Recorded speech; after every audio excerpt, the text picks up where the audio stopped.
tuto pour les tambours de frein arrière sur Dodge W200. Ça peut servir aussi pour d'autres tambours, hein. C'est un peu le même principe. Là, on a démonté l'alternateur parce que il chargeait plus, donc on va essayer de voir si on peut le réparer ou sinon on le changera. Déjà, j'ai commencé à démonter la partie charbon qui était quand même bien usée et le système à diode qui régule le courant et qui fait que on passe de l'alternatif en continu pour l'alternateur. Alors l'alternateur, il est démonté. Voilà la portée des charbons, là et là. Et ici, voilà, on va essayer de faire en sorte de voir. On a les diodes qui eux vont faire passer du courant alternatif en courant continu.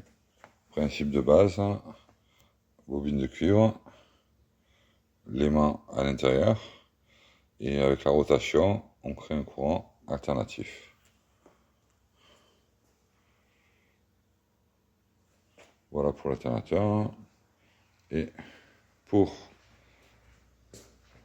les tambours de frein, alors on a démonté la roue, démonté la flasque du demi-arbre.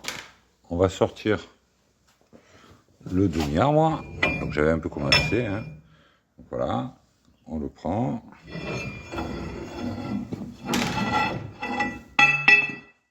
Hop.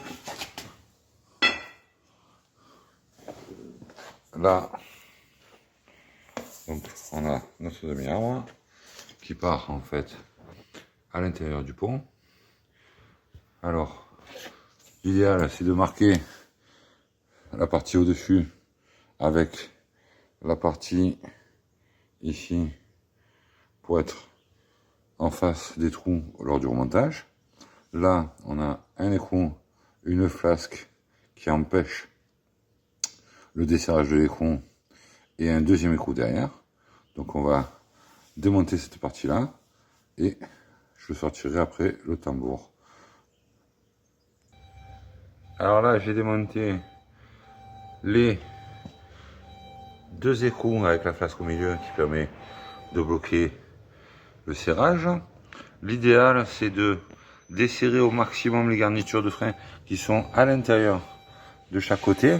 Et en s'usant sur le tambour, des fois ça arrive qu'elle fasse un déport et après on peut plus le sortir donc facilement.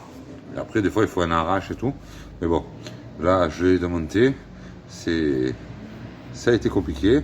Pareil pour les écrous, les boulons qui sont ici, de pas avoir peur de les choquer avec un burin plat pour pas abîmer en fait la portée de l'écrou, pour pouvoir mettre la douille, mais pour déjà leur donner des bonnes petites vibrations, parce que avec la chauffe et le serrage, vu le temps, ça risque souvent de foirer ou même de casser.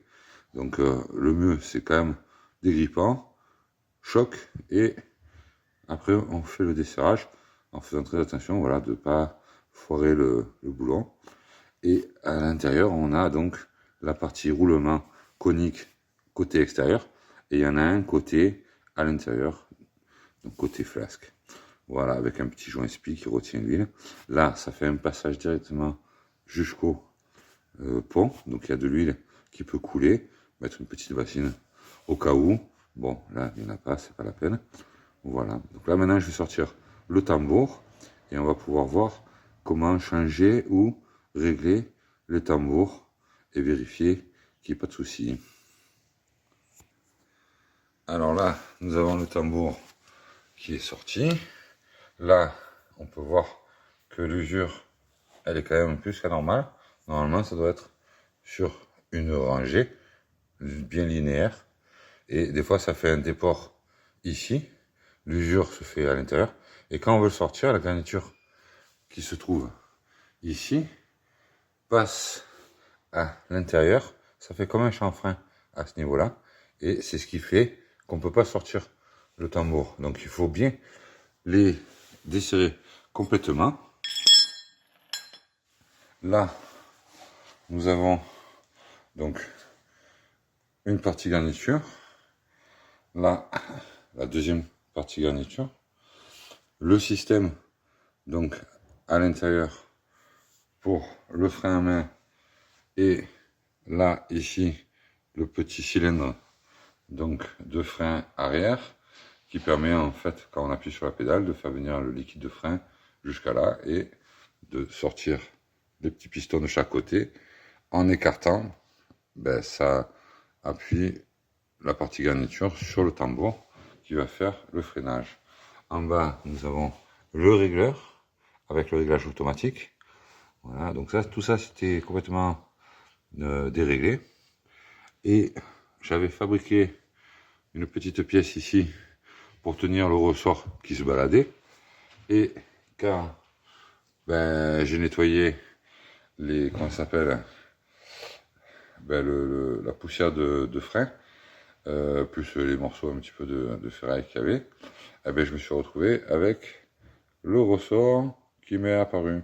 Donc là, je redémonte et il va venir me maintenir ce ressort-là comme il faut, de façon à ce que ben, tout soit bien mis en place et on va pouvoir tester les roulements, savoir si on a un bruit de roulement qui fait toujours ben,